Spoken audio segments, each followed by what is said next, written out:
Alberto Ramos, economista para América Latina de Goldman Sachs. ¿Qué tal? Muy buenas tardes, Alberto. Buenas tardes. Pues se habla que es un dato positivo que la inflación general se desaceleró más de lo previsto antes de la decisión de mañana del Banco de México. Sin embargo, la inflación subyacente sigue presionando. ¿Qué es lo que más te preocupa? Bueno, ese es el tema, es que la inflación está aún muy alta, sí que hubo una sorpresa en el número de octubre, pero tampoco el desvío en relación a lo que prognosticaba el mercado fue así tan significativo. La inflación subyacente llegó al nivel más alto del ciclo económico. Es algo que preocupa, no solo el nivel de la inflación, pero cuán diseminadas están las presiones inflacionarias. Hay que mirarlo, por ejemplo, la inflación de alimentos está muy cerca al 14%, y la inflación de servicios, excluyendo educación y habitación, está también por encima del 7%. Así que tenemos aún un problema con la inflación bastante significativo y las expectativas de inflación se continúan deteriorando, así que es muy temprano para declarar victoria sobre la inflación. Ok. Ahora, para la decisión de política monetaria del Banco de México de mañana, el mercado espera un aumento de 75 puntos base. ¿Se espera algún cambio con este dato que dio a conocer hoy el INEGI? No, me parece que no, porque además la inflación del subyacente sigue bastante alta. Me parece que lo que el Banco Central tiene que hacer es seguir a la Fed, aumentar 75 puntos básicos y quizás con una señal que para la reunión de diciembre pueda eventualmente aumentar la tasa de interés por un poco menos de que el 75 puntos básicos, pero la batalla contra la inflación aún no está ganada. Ok, entonces ¿consideras que es muy pronto para decir que la inflación general ya tocó su techo? Bueno, sí puede haber tocado su techo. La inflación general, ciertamente. Ok. La inflación subyacente, probablemente no, pero tampoco estaríamos muy distantes en el punto en que llegamos al topo de la inflación subyacente. Pero hay que mirar los niveles. Tenemos una inflación subyacente de 8,4, la meta son 3%, así que estamos aún muy, muy lejanos a donde queremos llegar con la inflación. ¿Cuándo se podría ver pues llegar al techo de la inflación subyacente?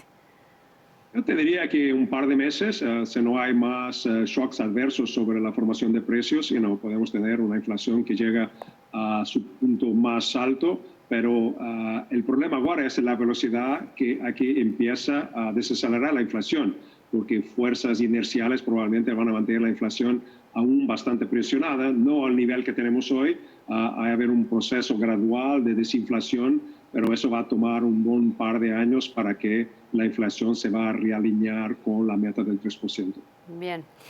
Alberto, hace unos momentos el presidente López Obrador decía que pues van a seguir controlando los precios a través de estos paquetes que se han presentado, el paquete contra la inflación y la carestía, el PASIC y el PASIC 2.0, con los que realmente pues no se han visto cambios importantes, efectos importantes en los niveles inflacionarios, ¿cierto? Así es, el impacto de los paquetes ha sido muy pequeño, es algo más simbólico que para demostrar que el gobierno está bastante preocupado con la inflación y el impacto social que la inflación alta tiene sobre las familias de ingresos más bajos, pero eso no es una estrategia para lidiar con la inflación. La inflación se controla con política macro, con política monetaria y también con política fiscal, no con acuerdo de precios, aunque sea voluntario. Claro. Además de estos esfuerzos que está llevando a cabo pues el Banco de México para controlar la inflación, ¿de qué deberían de ir acompañados? ¿Qué tipo de política fiscal que mencionas?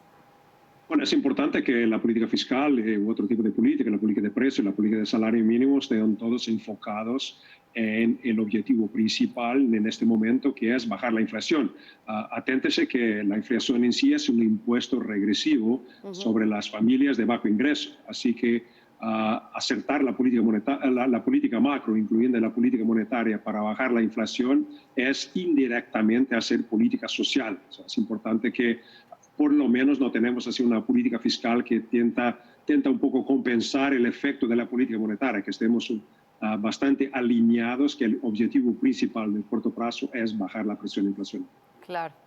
Finalmente, Alberto, ¿qué nos dices de la inflación en Estados Unidos, en donde pues seguimos viendo también una política monetaria restrictiva por parte de la Fed? Tú decías que pues el Banco de México va siguiendo las decisiones también de este Banco Central. Entonces, ¿qué esperar?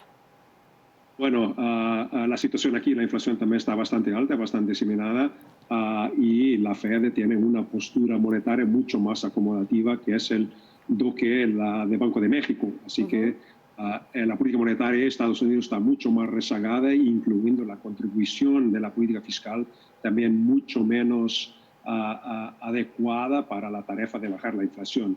Me parece que el Fed aún tiene por delante pelo menos más 3 o 4 incrementos de la tasa rectora, y eso va a poner también alguna presión sobre el Banco de México para que se alinee un poco con la Fed, por lo menos hasta el final de este año.